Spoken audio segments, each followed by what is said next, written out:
Dim डिमम dim नाद करते बैल चढ़ कर आई। खड़मुख गजानन व्याल संग शशि गंगधारा लाई। जगत का कल्याण करती वाम गिरिजा सोहती। ज्ञान करुणावली से माँ जगत का मन मोहती। हे भूत भावन जगत पति अब कृपा मुझ पर कीजिए। श्रद्धा विनय भक्ति सुमन अर्पित है तुमको लीजिए। हे भक्त वत्सल ईश तुमको बार बार प्रणाम है। सर्वेश मंगल कीजिए शंकर तुम्हारा नाम है। सर्वेश मंगल कीजिए शंकर तुम्हारा नाम है। श्रावण मास के दूसरे दिन महादेव और माता पार्वती को कोटि कोटि नमन है। भगवान सदाशिव सब पर अपनी कृपा दृष्टि बरसाए। जय श्री कृष्णा मेरी सोल फैमिली। आध्यात्म आपके अपने चैनल पर मैं नंदा आप सबका बहुत बहुत स्वागत करती हूँ। श्रीमद् भागवत महापुराण का चतुर्थ स्कंध चल रहा है। बड़ा ही वर्षाकालीन का बहुत ही सुंदर मौसम बना हुआ है। हर समय मेघ बरस रहे हैं। पता नहीं क्यों महादेव जी को वर्षा जल की धारा इतनी प्रिय है। हमेशा उनके जटाओं से गंगा जी बहती रहती हैं। मस्तक पर शीतलता लिए हुए चंद्रमा धारण किए हुए हैं और जितना उनके शिवलिंग पर जल चढ़ाओ उतना ही वह प्रसन्न होते हैं। 12 महीनों में उन्होंने चयन भी किया है तो श्रावण मास का, जिसमें वर्षा होती तो है परंतु बहुत ही सुंदर मौसम के साथ रिमझिम रिमझिम। मन हर समय सबका प्रफुल्लित रहता है। जैसे गर्मी की तपिश समाप्त करने के लिए मेघ बारिश करते हैं और बहुत ही सुंदर यह सावन का मौसम आता है, ऐसे ही जब श्री सदाशिव महादेव आदिदेव योगीराज हम पर प्रसन्न होते हैं, अपनी दया दिखाते हैं, तो हमारे जीवन के जितने भी तपिश होते हैं, कष्ट होते हैं, वह सब ऐसे ही एक सुंदर सुहाने हरे भरे मौसम में बदल जाते हैं। एक छोटा सा तीड़ भी प्यासा नहीं रह जाता श्रावण मास में। ऐसे ही जब हम महादेव के चरण शरण में जाते हैं तो हम जिस दुख को भूल भी गए हैं, भगवान उस दुख को भी सदैव के लिए मिटा देते हैं। वो हमारे जितने भी प्रारब्ध होते हैं सबको हटा करके एक शुद्ध निश्चल भक्ति देते हैं और अंततः मुक्ति देते हैं। भगवान भोलेनाथ के चरणों में बारंबार प्रणाम है। श्रीमद् भागवत महापुराण का चतुर्थ स्कंद और महाराज पृथु के वंश में रचेताओं के जीवन का प्रसंग चल रहा है। जब वह तपस्या करने के लिए जाते हैं तो महादेव उन्हें मार्ग में मिलते हैं सरोवर में और उनसे उनको एक दिव्य स्तुति बताते हैं श्री हरि का, जो कि बहुत ही शक्तिशाली है, बहुत ही प्रभावशाली है। और महादेव नारायण की स्तुति कर रहे हैं और प्रचेताओं से कहते हैं कि तुम मुझे बहुत प्रिय हो, क्योंकि तुम श्री हरि के भक्त हो। मैं तुम्हें यह गूढ़ मंत्र, गूढ़ रहस्य से भरा हुआ श्री हरि का स्तुति बता रहा हूँ। इस मंत्र से तुम उनकी आराधना करो तो वह अति शीघ्र प्रसन्न होकर तुम्हें दर्शन देंगे, क्योंकि महादेव तो भोले भाले हैं, भोलेनाथ हैं, भोले भंडारी हैं। वह अति शीघ्र प्रसन्न होते हैं। उनसे कहीं अधिक समय में ब्रह्मा जी प्रसन्न होते हैं, परंतु जो सबसे अधिक समय लेते हैं, जितनी भी सबके धैर्य और धीरज की जो परीक्षा होती है, उससे भी कहीं परे वह है श्री हरि।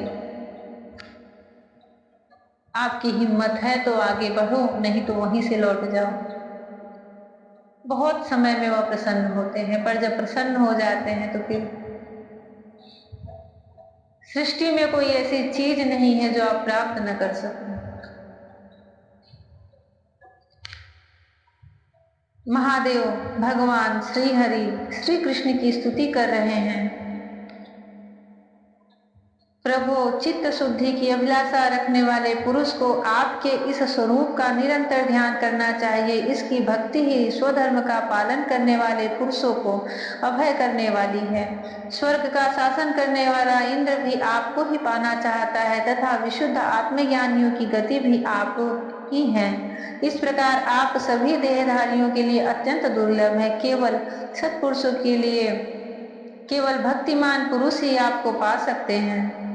सत्पुरुषों के लिए भी दुर्लभ अनन्य भक्ति से भगवान को प्रसन्न करके, जिनकी प्रसन्नता किसी अन्य साधन से दुस्साध्य है, ऐसा कौन होगा जो उनके चरण तल के अतिरिक्त और कुछ चाहेगा। जो काल अपने अदम्य उत्साह और पराक्रम से फड़कती हुई भौहें के इशारे से सारे संसार का संहार कर डालता है, वह भी आपके चरणों की शरण में गए हुए प्राणी पर अपना अधिकार नहीं मानता। ऐसे भगवान के प्रेमी भक्तों का यदि आप आधे क्षण के लिए भी समागम हो जाए तो उसके सामने मैं स्वर्ग और मोक्ष को कुछ भी नहीं समझता। फिर मर्त्यलोक के तुच्छ भोगों की तो बात ही क्या है। प्रभु, आपके चरण संपूर्ण पाप राशि को हर लेने वाले हैं। हम तो केवल यही चाहते हैं कि जिन लोगों ने आपकी कीर्ति और तीर्थ गंगा जी में आंतरिक और बाह्य स्नान करके मानसिक और शारीरिक दोनों प्रकार के पापों को धो डाला है तथा जीवों के प्रति दया, राग द्वेष रहित चित्त तथा सरलता आदि गुणों से युक्त हैं, उन आपके भक्तजनों का संग हमें सदा प्राप्त होता रहे। यही हम पर आपकी बड़ी कृपा होगी। जिस साधक का चित्त भक्ति योग से अनुग्रहित विशुद्ध होकर न तो बाह्य विषयों भटकता है और न अज्ञान गुहा रूप प्रकृति में ही लीन होता है, वह अनायास ही आपके स्वरूप का दर्शन पा जाता है, जिसमें यह सारा जगत दिखाई देता है और जो स्वयं संपूर्ण जगत में भास रहा है। वह आकाश के समान विस्तृत और परम प्रकाश में ब्रह्म तत्व आप ही हैं।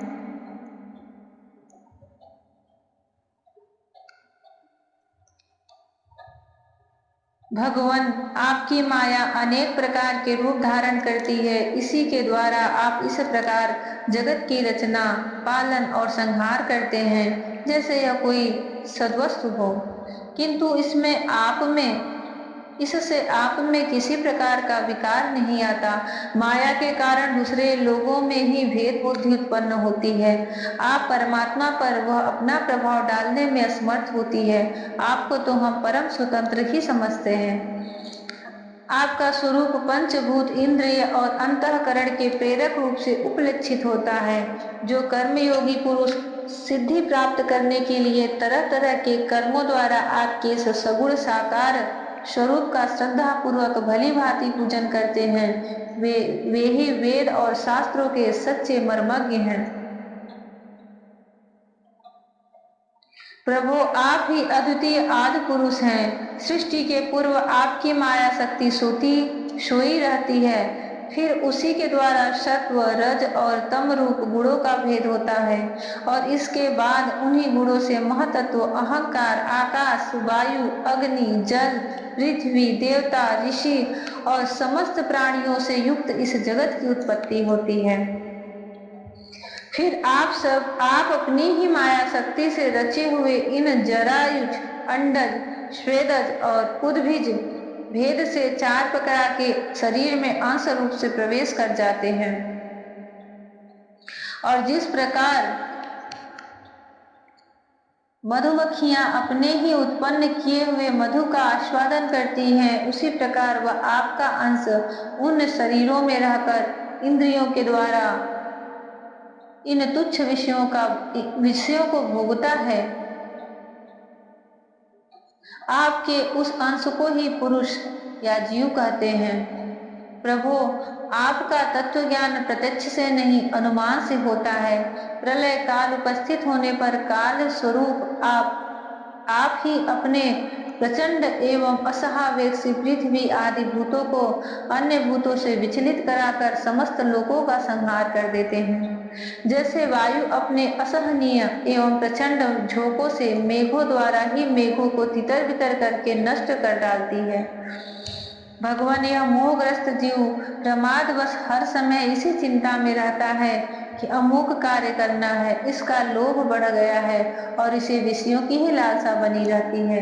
किंतु आप सदा ही सजग रहते हैं। मुख से जीभ लपलपाता हुआ सर्प जैसे चूहे को चट कर जाता है, उसी प्रकार आप अपने काल स्वरूप उसे सहसा लील जाते हैं। आपकी अवहेलना करने के कारण आपकी आयु को व्यर्थ मानने वाला ऐसा कौन विद्वान होगा जो आपके चरण कमलों को बिसारेगा। इनकी पूजा तो काल की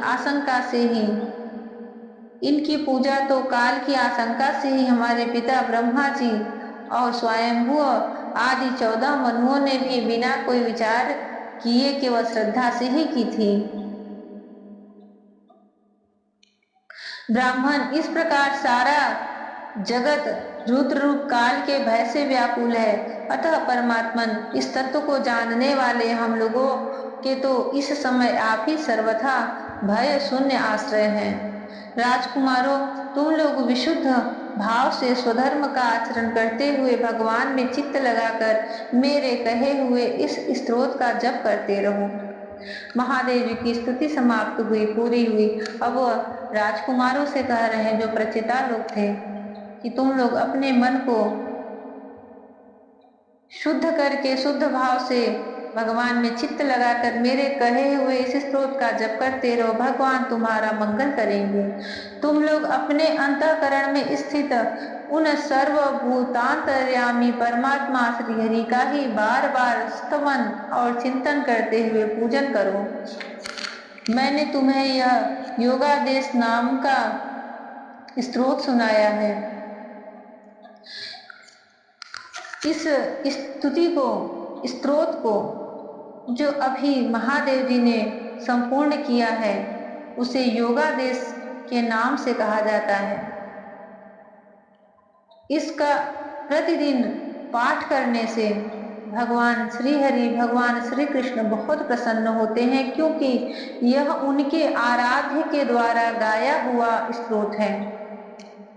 महादेव ने अपने श्रीमुख से उनकी स्तुति की है इस स्तोत्र के द्वारा। इसलिए कुछ भी इच्छा हो तो अपने मन में भगवान को प्रसन्न करने के लिए आप अगर इस स्तुति का प्रतिदिन पाठ कर रहे हैं तो अति शीघ्र आप पर प्रसन्न होंगे। मैंने तुम्हें यह योगादेश नाम का स्तोत्र सुनाया है। तुम लोग इसे मन से धारण कर मुनि व्रत का आचरण करते हुए इसका एकाग्रता से आदर पूर्वक अभ्यास करो। यह स्तोत्र पूर्व काल में जगत विस्तार के इच्छुक प्रजापतियों के पति भगवान ब्रह्मा जी ने प्रजा उत्पन्न करने की इच्छा वाले हम भृगु आदि अपने पुत्रों को सुनाया था। जब हम प्रजापतियों को प्रजा का विस्तार करने की आज्ञा हुई, तब इसी के द्वारा हमने अपना अज्ञान निवृत्त करके अनेक प्रकार की प्रजा उत्पन्न की थी।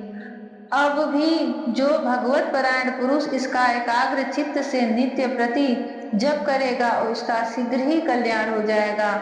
इस लोक में सब प्रकार के कल्याण साधनों में मोक्षदायक ज्ञान ही सबसे श्रेष्ठ है। ज्ञान नौका पर चढ़ा हुआ पुरुष अनायास ही इस दुष्ट संसार सागर को पार कर लेता है।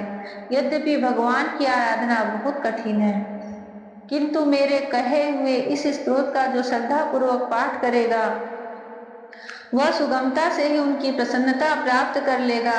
भगवान ही संपूर्ण कल्याण साधनों के एकमात्र प्यारे प्राप्तव्य हैं। अतः मेरे गाए हुए इस स्तोत्र के गान से उन्हें प्रसन्न करके वह स्थिर चित्त होकर उनसे जो कुछ चाहेगा प्राप्त कर लेगा।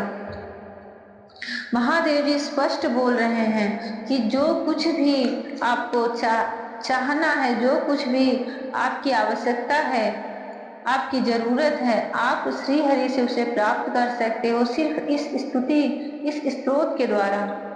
अब उसको करना कैसे है वह बता रहे हैं। जो पुरुष उसह काल में उठकर, भोर में, ब्रह्म मुहूर्त में उठकर इसे श्रद्धा पूर्वक हाथ जोड़कर सुनता या सुनाता है, वह सब प्रकार के कर्म बंधनों से मुक्त हो जाता है। राजकुमारों, मैंने तुम्हें जो यह परम पुरुष परमात्मा का स्त्रोत सुनाया है, इसे एकाग्र चित्त से जपते हुए तुम महान तपस्या करो। तपस्या पूर्ण होने पर इससे तुम्हें अभिष्ट फल प्राप्त हो जाएगा। जय श्री कृष्णा। इस समय श्रावण मास चल रहा है और श्रावण मास में सब पूरी तरह यही प्रयास करते हैं कि क्या ऐसा कर लिया जाए कि महादेव प्रसन्न हो जाए और हमारी सारी मनोकामनाएं पूर्ण हो जाए। अगर आप लोगों को श्रावण मास में ही यह प्रसंग, यह स्तुति सुनने को प्राप्त हो रहा है तो बहुत ही आप अपने आप को सौभाग्यशाली समझिए। यह भी एक अजीब संयोग ही है कि श्रावण मास लगते ही भागवत पढ़ते पढ़ते हम उसी अध्याय, उसी प्रसंग पर आ गए हैं जहां महादेव जी श्री हरि की यह बहुत ही सुंदर स्तोत्रों से स्तुति कर रहे हैं। प्रतिदिन अगर श्रावण मास तक, जब तक यह 1 महीने का श्रावण है, सिर्फ इस स्तुति को कुछ भी मन में संकल्प कर लें और उसको करके सोच लें और फिर इसका पाठ करें तो अवश्य पूर्ण होगा। इसका जो जप है, यह मेरे आध्यात्म के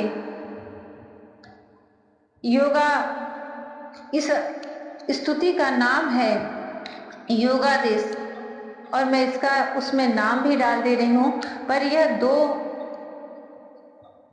इसको आपको एक ही उसमें नहीं मिलेगा। इसका जो भाग 81 है और जो दूसरा भाग है 82 का, 82 का, ये दोनों मिला करके महादेव जी की यह स्तुति संपूर्ण हुई है।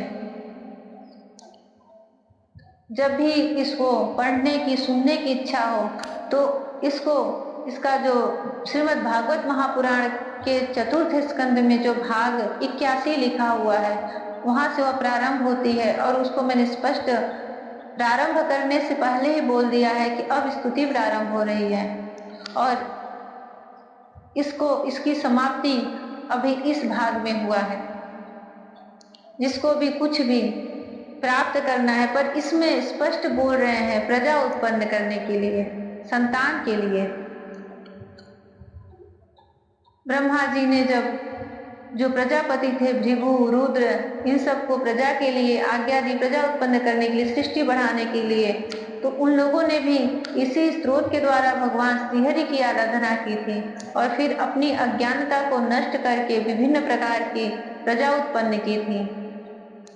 और अब वह प्रचेताओं को महादेव, रुद्र, भगवान शंकर यह स्तोत्र बता के जा रहे हैं कि आप इसी से आराधना करो, क्योंकि उन्हें भी प्रजा उत्पन्न करने के लिए ब्रह्मा जी ने आज्ञा दी है।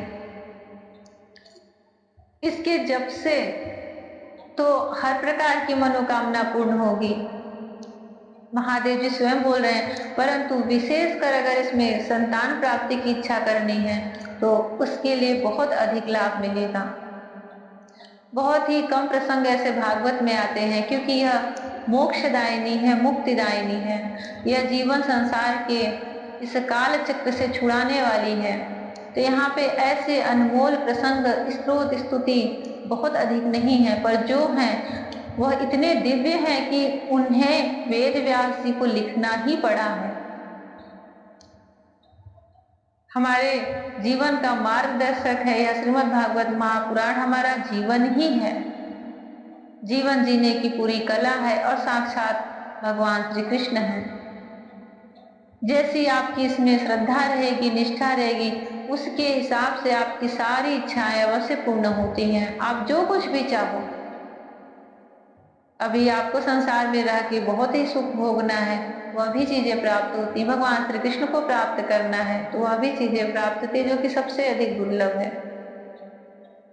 श्रीमद् भागवत महापुराण की जय, महादेव की जय, श्रावण मास की जय। इस श्रावण मास में भगवान सदाशिव हम सब पर प्रसन्न रहे, हमारी बुद्धि गति मति स्थिर बनाए रखें। जय श्री कृष्णा, राधे राधे, हरि ओम। आज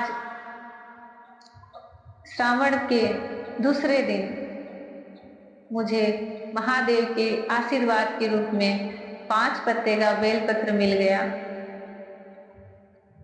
और एक बड़ा ही अद्भुत पत्ता मिला है 4 पत्ते का, जिसका बीच का पत्ता दिल के आकार में बना हुआ है और बहुत सुंदर है वह। मैं उसका फोटो इसमें डाल दे रही हूँ। और उस पत्ते के पीछे से बहुत ही छोटा है, परंतु जैसे शेष नाग उठे रहते हैं वैसे पत्तों की नसों में से निकल के एक छोटी सी पत्ती बनी हुई है, उसका जो चौथा पत्ता है। बहुत सारे हम बेल पत्र लाए पर उसमें यह 2 पत्ते मुझे उनके आशीर्वाद के रूप में मिल गए। श्रावण शुरू होते ही क्या ऐसी कृपा होती है कि महादेव जी 4, 5 और भी प्रसन्न होते हैं, तो और भी कई तरह के दिव्य पत्र जो कि जल्दी मिलते नहीं हैं, इसलिए साधारण नहीं होते, मिलना प्रारंभ हो जाता है। और आज मुझे श्रावण के पहले दिन अर्धनारीश्वर के रूप में और श्रावण के दूसरे दिन मुझे 5 पत्तों वाला बड़ा ही सुंदर पत्ता है। देखने में वह 4 लगेगा, परंतु जो दूसरा है वो पीछे छिपा हुआ उसके गुप्त रूप से है। भगवान सब पर अपनी करुणा दृष्टि बरसाए, सबकी इच्छा पूरी करे। जय श्री कृष्णा, राधे राधे, हरि ओम।